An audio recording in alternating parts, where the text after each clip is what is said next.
Please welcome to the stage from SmartBuild, founder and CEO, Zulq Malik.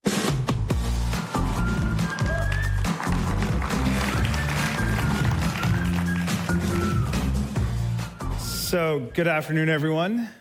Today was kind of a complicated presentation. There's been some awesome presentations that have happened all over for the last few days, people talking about some great opportunities, some great ideas. They're sharing ideas, and I said, well, how do I come along and follow these really brilliant companies, these smart people, and then get up and talk to you guys about the human-centered experience around AI? So, the perspective of today's presentation is not what AI is going to do, but how do we make it human and make it interactive so that people realize it and experience it from a human perspective and not just from a transactional nature, which is what we've done with this industry. Largely what we do is we have transactional relationships between the workers, between the equipment, between autonomy. All of these are transactions that are happening. And then we all wonder why people don't want to adopt in our industry. People are refraining from adopting industry. So this presentation is going to be about the human-centered experience and how AI is going to utilize that opportunity to advance those causes.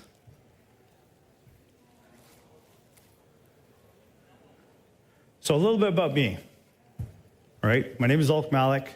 I'm not a Silicon Valley yuppie that's coming up here talking to you about construction technology. I spent the last 30 years in the industry. So what does that really mean? I started off as a coordinator. I worked up the ranks. I had some great mentors. And from those mentors, they gave me great opportunities. And in 2005, I set up my own construction company.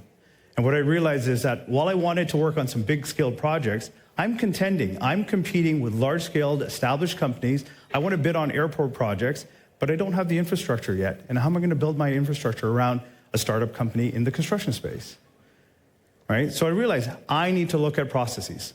I need to look at opportunities of where I can implement process, I can implement automation. And this was 2007. We didn't have a cloud yet. We did remote hosting if we had vested server in our office.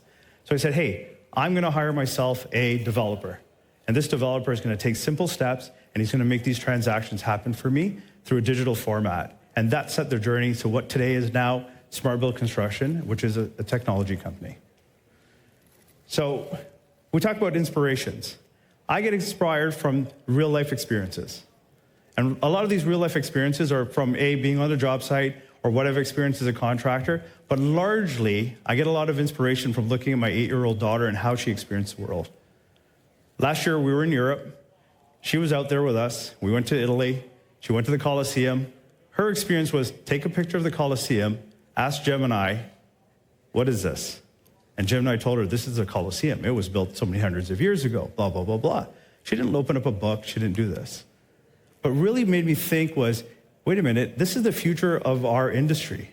These are the people that are looking for experiences. These are the people that are doing TikTok and they flip through videos like every second. They're going through another one. They're looking for an experiential thing. So why is it that our industry is not looking for experiences? We're just looking for transactions, right? On her 5th birthday, we took her to Disney, which you guys can see up here. If anyone's been to Disney before and they've taken their daughter, my daughter wanted to be a princess, so we went to the Bippity Boppity Boop experience. And they've transformed themselves. Disney is an entertainment company, but they're not an entertainment company, they're an experience company. And what they did was they transformed my daughter and they took her from a static image, and I just want you to indulge me for a second. She had a magic band on. She walked up, she checked in. Right away, her profile comes up on the screen. And when this comes up, they're like, oh my God, Zara, you're celebrating your birthday with us. Thank you so much and happy birthday. And my daughter's like, wow, they know it's my birthday. It's on the tag, right? They bring her into a room. They're like, by the way, who's your favorite princess? Cinderella. Great. They program the mirror. Guess what? The fairy godmother appears. Hi, Zara. Welcome, and we're going to get you ready for the ball today. My daughter's like, wow, she knows me. She knows my name. After we've done this experience, we get shuttered out. She's like, Daddy, I feel like a real princess. Can I get the crystal tiara? Sure. Experience went from $300 to $800 in a flash. That's the Disney delight, right? They found a way to vacuum some money in my pocket. So great, we don't work for Disney, we work in construction, or we're adjacent to construction. How does this make sense for us? It's real simple. Most hated thing to do by most workers in the field is to punch in, punch out on a job site. Some people are still doing it by paper, so that's its own challenge, right? Imagine they go to punch in on their clock and they go, hey, David, it's your birthday in 21 days. We got you on the countdown. Punches in. He's like, okay, now it's a real experience.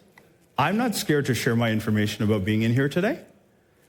When he punches out, he goes, oh, by the way, David, don't forget your wife and your daughter. You need to get some milk, some breads, and some cookies on your way home. And you know what? Thank you for your day today, please. You don't currently get that with time clock solutions. You're not getting that from a paper-based experience, right? So then we wonder, why are these people resisting us, right? They don't want to give us this information. No, we haven't made it a human-centric experience for them to say, we should share this information with you, and what's in it for me? And the in it for me is, hey, crap, I had to get milk and bread and cookies for the kids, all right? So as we go down, I'm not going to convince you about AI. I don't think I need to. I think you've heard it a lot. You've heard everyone say to everyone, oh my God, AI's here, it's real, it's running. The pace that we're adopting, no one in history has seen adoption the way we have with AI. Now, there's a catalyst to that. And the catalyst is real simple. The internet was the forefront for what today is AI computing. It took us a while to figure out the internet was going to be useful. We didn't know what it was going to do for us.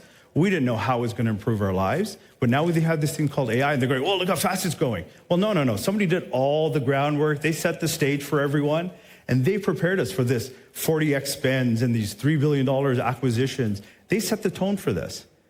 And now we're at a space where we're going, hey, well, AI's here. How is this going to make our lives better in the construction ecosystem? And I'm going to weave you guys through a journey. Because everyone's told us, construction guys, we don't adopt. We don't like new technology. And I challenge that proposition, all right? Evolution of tools on a job site. Who has a corded tool on a job site anymore? Probably no one.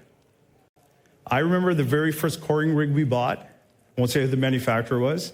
You had to have a special electrical system to power it up, so you had to have a generator to give it power so you can core a hole. Those coring rigs now are battery operated. You can drill through a 3-foot wall with a battery operated core rig. We have plate tampers out there that are battery operated. And we realized, wait a minute, we need to come up with universal battery systems. And we're getting that feedback from who? The people in the industry. We're watching them on ergonomics and say, how do we make things lighter? How do we make it easier? So when people say construction doesn't want to adopt, we want to adopt, but when it's purposeful and purpose-built for us. How we communicate on the job site, the evolution. I remember fax machines, all right? Forget the pen and paper, I still have that. We migrated from fax machines onto cell phones, and then we got into smartphones. And today, largely, I don't think anyone does not have a smartphone. I was holding out for the longest time, but I had to get one because I had a technology company, and people said, you can't show up with a phone with a burner. It was a bad idea, all right? But what's gonna be next? How do we capture more information? What's gonna really catalyze us? What's gonna take us to the next level? So, as you indulge me a little longer, I want to go through case studies.